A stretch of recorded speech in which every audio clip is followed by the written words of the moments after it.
नमस्कार, स्वागत है आपका जी बिजनेस में। मैं हूं दीपक डोभाल और आप देख रहे हैं आपकी खबर आपका फायदा। मुंबई में बिजली बिल बकाया के नाम पर एक डॉक्टर से 9 लाख की ठगी का मामला सामने आया है। जैसे ही लोग ठगी के एक तरीके को समझते हैं, साइबर ठग चूना लगाने का दूसरा रास्ता निकाल लेते हैं। साइबर ठगी का ये जाल पूरे देश में फैल चुका है। कोई बिजली के बिल के नाम पर ठगा जा रहा है, कोई केवाईसी के नाम पर ठगा जा रहा है, कोई लोन्स के नाम पर ठगा जा रहा है। और आज हम ठगी के नए नए तरीकों और इनसे निपटने के तमाम उपायों पर चर्चा करेंगे। अपने दर्शकों को बताएंगे कि ठगी से जुड़ा कोई मैसेज अगर उनके मोबाइल पर आता है तो कैसे उन्हें सावधानी बरतनी चाहिए। साथ ही हम अपने विशेषज्ञों से साइबर ठगों से निपटने के लिए कारगर उपायों पर भी चर्चा करेंगे।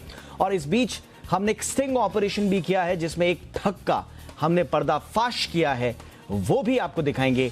पहले ये रिपोर्ट देखिए, उसके बाद मेहमानों से चर्चा।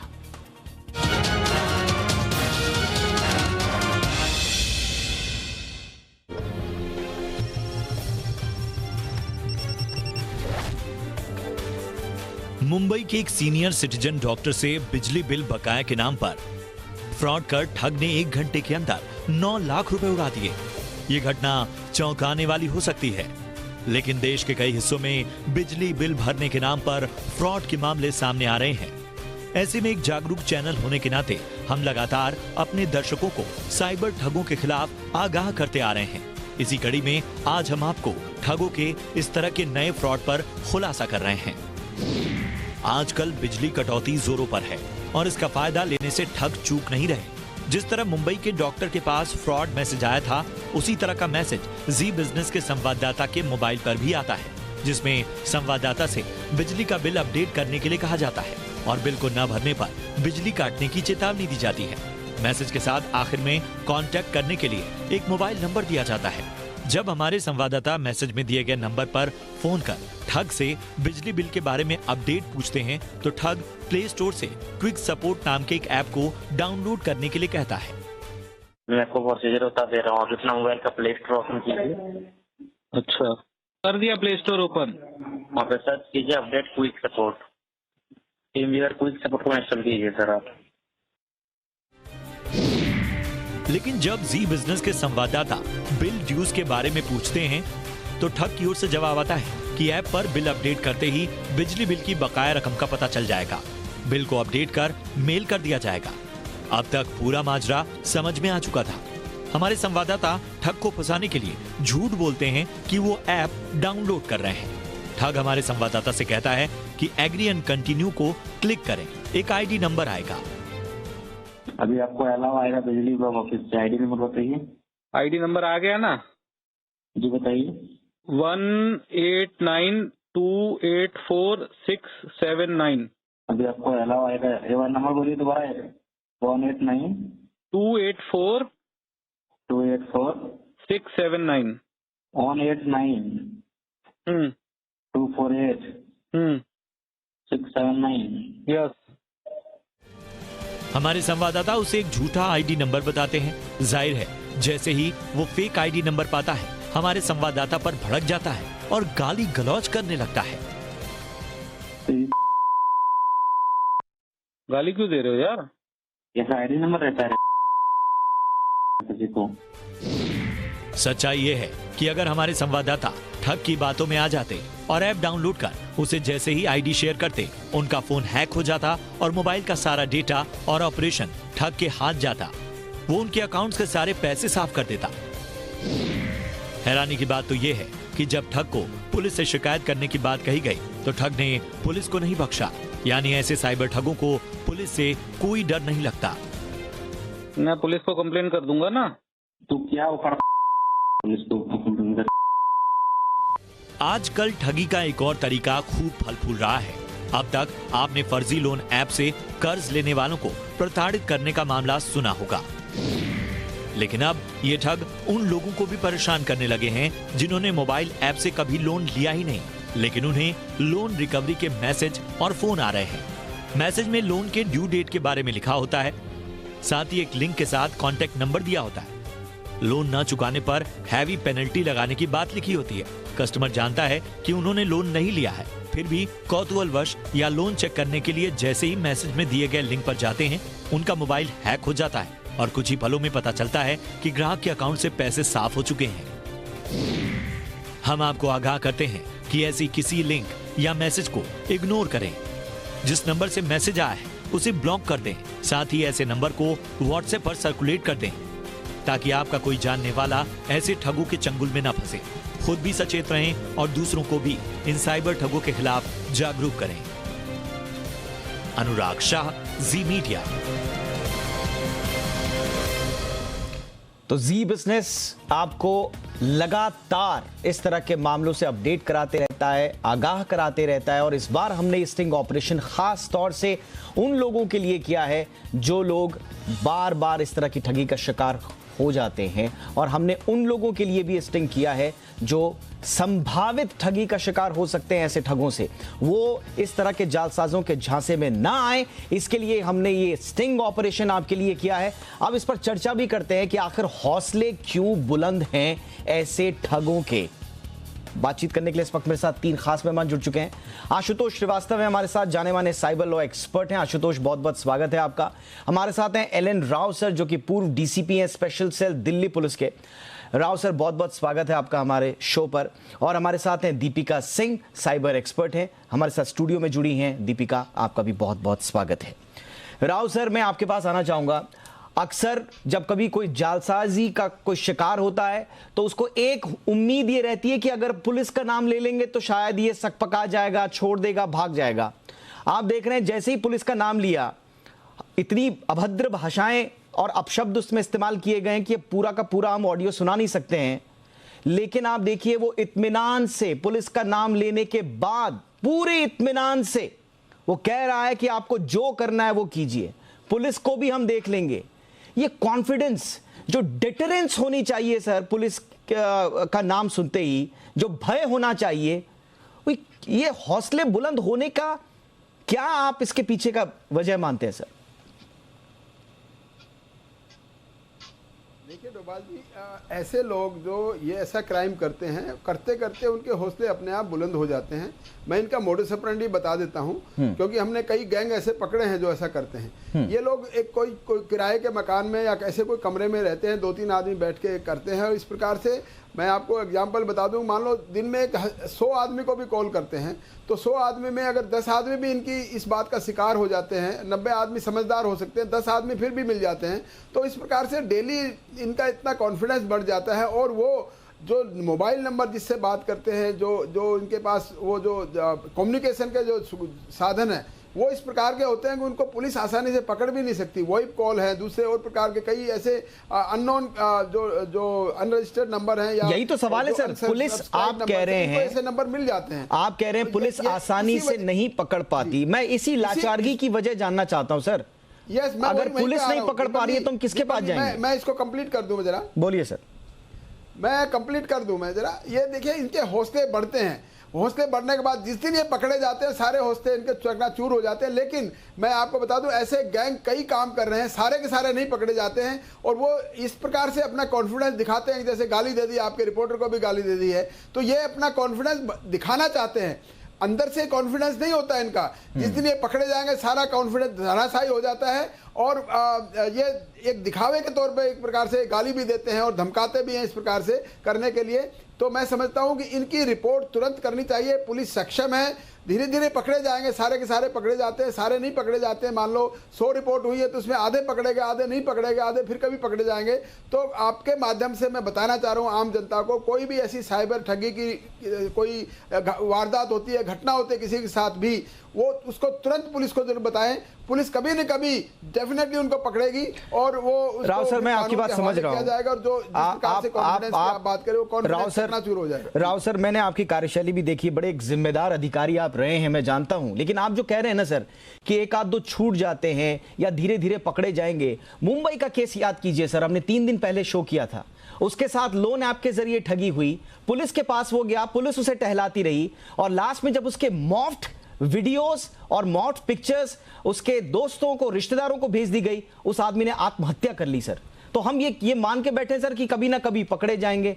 ये पहले से क्यों पकड़ में नहीं आते? दीपिका, इनका मोडस ऑपरेंडी आप जान रहे हैं, कहां प्रॉब्लम हो रही है? पुलिस भी एक हद के बाद लाचार नजर आती है। क्या करते हैं ये लोग जो पकड़ में नहीं आते? तो जैसे साहब ने कहा कि इनके जो साधन होते हैं, इनके पास जो नंबर, सिम कार्ड्स, ये पूरा एक मोडस ऑपरेंडी उनका सेट होता है एंड ये उन्हें अपने आप से नहीं आता, ये उन्हें सिखाया जाता है। This is an organise syndicate of a very unorganise crowd. इसमें हमारा यही देखा गया है कि जो फॉरेन ऐप्स है, VoIP ऐप्स, जिनका डेटा शायद इंडिया में ना हो, वो उस चीज़ का इस्तेमाल करते हैं। कुछ टेम्परेरी ईमेल्स हो गए, जो भी हमारे वेरिफिकेशन के साधन होते हैं, ईमेल्स, OTP नंबर्स एक्सेट्रा, वो ऐसे साधनों का इस्तेमाल करते हैं जो कि टेम्परेरी हो और जल्द से जल्द वो उसका बदली कर सके। बट इसमें एक और चीज़ जो देखी गई है कि वो VPN नामक एक जो हमारी टेक्नोलॉजी है, VPN एक ऐसे पर्टिकुलर इंटेंशन से बनाई गई थी कि उससे ट्रैक करना या कुकीज़ या जो ब्राउजर्स हमारी कुकीज़ स्टोर करते हैं वो ना हो। पर VPN का जो गलत इस्तेमाल हो रहा है, ये इन सब तरीकों से हो रहा है। इस केस में भी VPN का इस्तेमाल किया? यस, तो पर्टिकुलरली जब एक VoIP कॉल होता है, यूजुअली VPN का इस्तेमाल करके, ताकि इंडिया का IP ना दिखे। अच्छा। एंड VPN की टेक्नोलॉजी ऐसी होती है, वो एक मास्क लगा देता है, एक लेयर लगा देता है आपके actual IP addresses, location, GPS और जितने भी आपके कोऑर्डिनेट्स है और जो सर्वर ट्रैफिक हमारे ISP के। दीपिका, मुझे एक चीज बताइए, आप VPN के थ्रू या इस तरह से वो उसने मेरा एक्सेस ले लिया मोबाइल का, सामने वाले ठग ने जी। अब जब वो मेरे खाते से पैसा साफ करेगा तो स्वाभाविक रूप से मेरे पास OTP आना चाहिए। मेरे पास ऐसा कुछ आता नहीं है। हमने बहुत सारे केसेस देखे हैं जिसमें आदमी को पता ही नहीं चलता है कि उसके पैसे उसके खाते से निकल गए। ये कैसे कर लेते हैं लोग? जी, तो अभी जिन एप्स का हमने जिक्र किया और केस स्टडी में भी देखा था, वो थी AnyDesk, OneConnect, टीम व्यूअर। ये सारी रिमोट डेस्कटॉप कनेक्शन एप्स होती है जो पहले कंप्यूटर्स, डेस्कटॉप्स, लैपटॉप्स पे चलती थी, बट अभी ये मोबाइल डिवाइसेस पे भी चलती है and it can be connected mobile to mobile as well. But इसमें हमने ये देखा है कि रिमोट एक्सेस दे देने की वजह से आप उस पर्सन को अपना मोबाइल सौंप रहे हैं, ऐसा एक दृश्य सामने आता है। उसमें उसको पूरा सुपर एडमिन एक्सेस आ जाता है, मानो कि वो आपके बाजू में ही बैठा हो एंड आप सो रहे हैं। तो विदाउट आपके नॉलेज, बिना आपके जाने, जितने भी एडमिन प्रिविलेजेस होते हैं, वो जल्द से जल्द कोशिश करता है कि पॉइंट 1, 2, 3, 4, क्योंकि ये उनके लिए तो रोजाना की काम है। जैसे सर ने बोला कि 100 आदमियों में से उनको सिर्फ 10 या 20 करने होते हैं, जो कि रेशियो काफी आसान है इस समय पे जब लोगों को कम पता है। एंड अगर डेमोग्राफिक देखा जाए, ये डेमोग्राफिक्स हाउसवाइफ्स जो हमारी गृहिणियां हैं, सीनियर सिटीजन्स, या फिर जो अपर लेवल है जहाँ पे उनको ज्यादा मालूमात नहीं होता टेक का, उन सिलसिले में किया जाए। और बिल्कुल, और इसी तरह से पैनिक का इस्तेमाल करते हैं। KYC अपडेट नहीं करेंगे तो ये हो जाएगा, खाता बंद हो जाएगा, जल्दी से जल्दी बताइए। इस तरह की मॉडस ऑपरेंडी। इस केस में भी यही हुआ। बिल 9 लाख रुपए चले गए, बिल नहीं भरोगे तो शाम तक लाइट कट जाएगी। तो ये सतर्क रहने की जरूरत है। हम आम दर्शकों को बहुत जोर देकर कहना चाहते हैं कि सतर्क रहिए और इस उनका ये जो पूरा कार्यशैली उसको समझिए। आशुतोष, मैं आऊंगा, आशुतोष के पास मैं चलता हूं। आशुतोष, कानूनी अड़चने क्या हैं? अभी तक हमारे यहाँ ठोस IT रूल्स, कानून सब पुराने पड़े हैं सर। कानून कुछ एक आध संसद में अटके हुए हैं, कुछ रूल्स की बात होती है, कुछ को कैबिनेट पास कर देती है, कुछ को आपस में सिद्धांततः सहमति मिल जाती है। ये ठोस कानून क्यों नहीं बन पा रहे हैं? और कानून ना होने के बाद ये इस तरह के जो ठग हैं वो कितनी आसानी से काम कर लेते हैं आप जानते हैं। तो कानूनी अड़चनें कब दूर होंगी? देखिए, एक तो लॉ जो आपने बताया वो तो ठीक है, बहुत सारे लॉ बन रहे हैं। जो डेटा प्रोटेक्शन लॉ है वो अभी पार्लियामेंट में पेंडिंग है, वो भी बनेगा और स्ट्रिक्ट होगा। लेकिन उसके अलावा जो हमारे पास एग्जिस्टिंग लॉज हैं, जो इंडियन पेनल कोड में बहुत सारे प्रोविजंस हैं, उसके अलावा जो हमारा IT एक्ट 2000 का है, उसके अंदर जो सेक्शन 66C, D, E, ये इसमें बहुत ऑफेंसेस ऑफेंसेस जो हैं वो पनिशेबल हैं। लेकिन जो सबसे बड़ा प्रॉब्लम मुझे नजर आता है कि अगर कोई भी सिटीजन हमारा, अगर उसके साथ इस तरीके का फ्रॉड होता है, अगर वो पुलिस स्टेशन जाए या साइबर एक्सपर्ट के पास जाए, साइबर सेल में जाए और अपना अगर क्राइम वो रजिस्टर करना चाहे तो मुझे नहीं लगता कि उसको आसानी से उसका क्राइम रजिस्टर होता है। उसको फ्रॉम पोल टू पिलर बेचारा वो घूमता रहता है, उसका कोई एफआईआर रजिस्टर नहीं होता, कुछ नहीं होता। मुझे लगता है कि जो एग्जिस्टिंग कानून है पहले तो उसको अप्लाई किया जाए तरीके से, जो कि बिल्कुल नहीं हो रहा है। और आपको मैं बता दूं कि कोर्ट में जो मैक्सिमम केसेस आज के डेट में आ रहे हैं वो इसी से रिलेटेड आ रहे हैं कि वो पुलिस स्टेशन गए, उन्होंने एफआईआर रजिस्टर करने की कोशिश की लेकिन एफआईआर रजिस्टर नहीं किया गया, तो फिर कोर्ट उस पर सुनवाई करता है और कोर्ट जो है डायरेक्शंस देता है पुलिस स्टेशन को कि आप इसमें एफआईआर रजिस्टर करो। नहीं बट सर, नहीं आशुतोष, मैंने कई केसेस ऐसे देखे हैं जिसमें कोर्ट भी कह देते हैं कि ये एप्स हैं, ये तो आपकी विल के ऊपर डिपेंड करता है, आपने इनको एक्सेस दी, आपने कॉन्टैक्ट में यस कहा, आपने परमिशन दी है लोकेशन की, आपने परमिशन दी है फाइल में जाने की, ये तो आपकी विल के ऊपर है। कई केसेस हमने देखे हैं।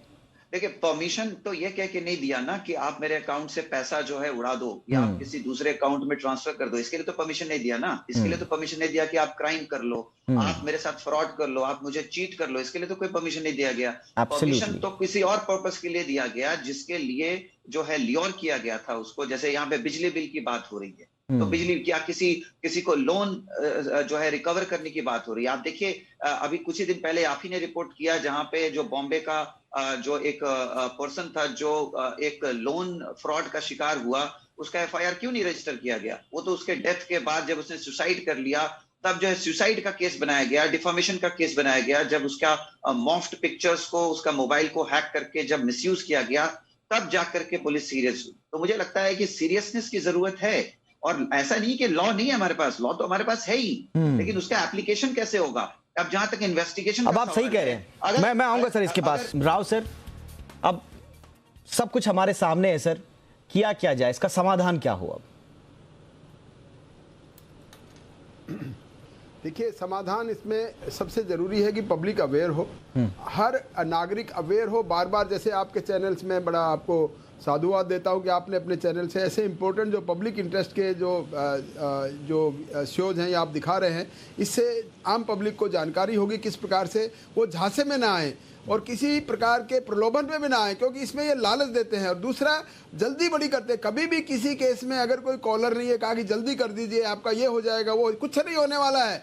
पब्लिक को ये शांति से देखना चाहिए कि ये आदमी जल्दी क्यों कर रहा है, ये अननेसेसरी मेरे को लालच क्यों दे रहा है, और फिर मेरा ये डॉक्यूमेंट ये मांग क्यों रहा है। मेरे सारे जो डॉक्यूमेंट्स हैं, मेरे आधार कार्ड का, मेरा मोबाइल नंबर का, मेरा बैंक अकाउंट का, ये क्यों मांग रहा है ऐसा? तो हमेशा आदमी को शक रखना चाहिए और शक के साथ साथ ऐसी कोई भी जो है वो उनसे शेयर ना करें। इससे क्या होगा कि क्राइम होने में कमी आएगी, ऐसे लोगों को डिस्करेज होगा कि ये कोशिश करते रहते हैं। लेकिन कोई न कोई आदमी इसमें, गरीब आदमी और कोई न कोई आदमी, गरीब क्या जेन्युइन आदमी, बिल्कुल सर, इनके झांसे पे आकर फंस जाता है। आपने सही कहा सर। और कुछ मामले तो जैसे शहरों के मामले होते हैं राव सर, बिल्कुल सर, और वो तो रिपोर्ट हो जाते हैं, लेकिन जो ग्रामीण इलाकों में न जाने कितने लोग रोज ठगी का शिकार हो रहे हैं, वो तो रिपोर्ट भी नहीं होते हैं। दूर दराज के इलाकों में, गांव के बहुत से भोले भाले लोग हैं, वो रिपोर्ट भी नहीं कर पाते। एब्सोल्युटली, बात भी सही है। एब्सोल्युटली, कई स्टेट्स में पुलिस सुनती भी नहीं है इनकी। यस, और इवन शहरों में भी नहीं सुनते हैं। इसी के बात है, कई पुलिस वाले नहीं सुनते हैं, तो उनके पुलिस वालों के खिलाफ रिपोर्ट करनी चाहिए, उनके सीनियर अफसर्स के साथ मिलना चाहिए। सर, अभी हम चर्चा कर ही रहे थे ब्रेक में, आप बिल्कुल सही कह रहे हैं, पुलिस वाले सुनते भी नहीं है, पुलिस वालों को पता भी नहीं होता है सर कि ये हो क्या गया, मैं किस मद में, कौन से एक्ट के तहत, कौन से रूल के तहत मैं केस दर्ज करूं, उनको खुद नॉलेज नहीं होता है। सो ये इस हद तक ये मामला पहुंच चुका है। दीपिका, लेकिन अब आपसे समझना चाहेंगे कि ये प्ले स्टोर में कैसे पहुंच जाते हैं और वहां रोकने के लिए, चेक करने के लिए क्या कोई मैकेनिज्म हो सकता है? जी, अभी जो हमारे जो पॉपुलर प्ले स्टोर्स है, Google Play Store and Apple Play Store, अगर हम डेवलपर के नज़रिए से देखें, गूगल प्ले स्टोर में अपलोड करना ज़्यादा आसान है compare to Apple Play Store, क्योंकि एप्पल प्ले स्टोर में ज़्यादा चेक्स एंड बैलेंसेस होते हैं। गूगल प्ले स्टोर में थोड़ा ऑटोमेटिक है, आप फॉर्म भरिए, अपलोड कीजिए, वो आपके ऐप्स को मालवेयर या दूसरे कोई वायरसेस के लिए चेक करेंगे एंड आपका ऐप पब्लिश हो जाता है। ये इस नज़रिए से किया गया है कि कोई भी डेवलपर को ज़्यादा पैसे खर्च ना करने पड़े, ज़्यादा वक्त ना रुकना पड़े और एक डेवलपर अपनी ऐप से लोगों का मदद कर सके। और उसमें कोई सरकार का हस्तक्षेप नहीं है, ये नहीं कि गूगल को सरकार से वेरीफाई करना है या एजेंसी से, कुछ नहीं। एक ही जो फिनटेक एप्स है, verified fintech apps, verified finance apps, verified trading apps, जिसके लिए हमारे रेगुलेटर्स ऑलरेडी है, नेमली सेबी, आरबीआई एंड अदर्स, उनके लिए थोड़ा एक वेरिफिकेशन की जरूरत पड़ती है जब कभी आप एक रेगुलेटरी अथॉरिटी से कंसर्न हो रहे हैं या आप एक पेमेंट गेटवे टाइप बना रहे हैं, उसी सिलसिले में होता है। बट उसमें एक पब्लिक व्यू जो है वेरिफिकेशन का थोड़ा मुश्किल हो जाता है, बिकॉज पब्लिक को कैसे पता चले कि ये ऐप रेगुलेटर द्वारा वेरीफाइड है या नहीं वेरीफाइड है। और रेगुलेटर तो तब वेरीफाई करेगा ना जब रेगुलेटर के पास कोई इस तरह के कानून हो। आशुतोष जी, इस तरह के कानून है ही नहीं, तो रेगुलेटर के पास भी कोई स्कोप नहीं बचा कि वो गूगल प्ले स्टोर में जाके ढूंढे। देखिए, दो बातें मैंने बताई। एक तो जो है कानून बन रहा है, जो अभी नहीं है वो तो पार्लियामेंट में पेंडिंग है। अब जैसे जो एग्जिस्टिंग है, जैसे सेक्शन 69 है आईटी एक्ट का, उसमें जो ministry of electronics and IT है, उनको पूरा पावर है किसी भी एप्स को बैन करने का, रोक लगाने का। जैसे हमने देखा कि बहुत सारे चाइनीज एप्स पे बैन लगाया गया था recently for whatever reason, तो वो पावर उसी से जो है मिला उनको, सेक्शन 69 ऑफ आईटी एक्ट से। तो और दूसरी बात मैं ये कहना चाहता हूं कि जो पुलिस जो एफआईआर दर्ज करती है या डिले करती है, उसके बाद जो दर्ज करती है, उसमें अगर वो तरीके से इन्वेस्टिगेशन की जाए। अब जैसे हम कह रहे हैं कि किसी पर्टिकुलर मोबाइल नंबर से फोन आया, तो वो मोबाइल नंबर उस टाइम पे कहां पे है, वो सीडीआर से, उसके लोकेशन से पता किया जा सकता है। फिर हम अगर ये कहें कि एक अकाउंट से दूसरे अकाउंट में पैसा ट्रांसफर कर दिया गया, तो ये जो दूसरा अकाउंट है जहां पे पैसा जा रहा है, उस अकाउंट को अगर तहकीकात की जाए तो उसमें केवाईसी बैंक ने जरूर लिया होगा, जिसका अकाउंट होल्डर है, तो उसके अकाउंट में पैसा मनी ट्रेल तो आसानी से ट्रेस हो सकती है। जी, उसके बाद वो पैसा वहां से कहां रोटेट होके जा रहा है, उसके बाद फाइनली उसका जो बेनिफिशियरी है वो कौन है और उसका एड्रेस क्या है। अगर मुझे लगता है कि जो एग्जिस्टिंग कानून के हिसाब से भी अगर पुलिस सीरियसली अगर काम करे, इन्वेस्टिगेटिंग एजेंसी, तो भी बहुत सारा जो है बिल्कुल सर, इसको कम किया जा सकता है। एब्सोल्युटली। और इसीलिए जी बिजनेस एक पूरी मुहिम चला रहा है। हमने जब ऑपरेशन हफ्ता वसूली चलाया था, 150 से ज्यादा ऐप प्ले स्टोर से हटाए गए। हमारी इस मुहिम के बाद ये एक्शन हो सकता है, ये डूएबल चीज है, ऐसा नहीं है इम्पॉसिबल चीज है। और इसीलिए अब जी बिजनेस एक नई मुहिम लेकर अब आप लोगों के सामने है। ये जो साइबर डकैत हैं, इन पर काउंटर अटैक कब होगा?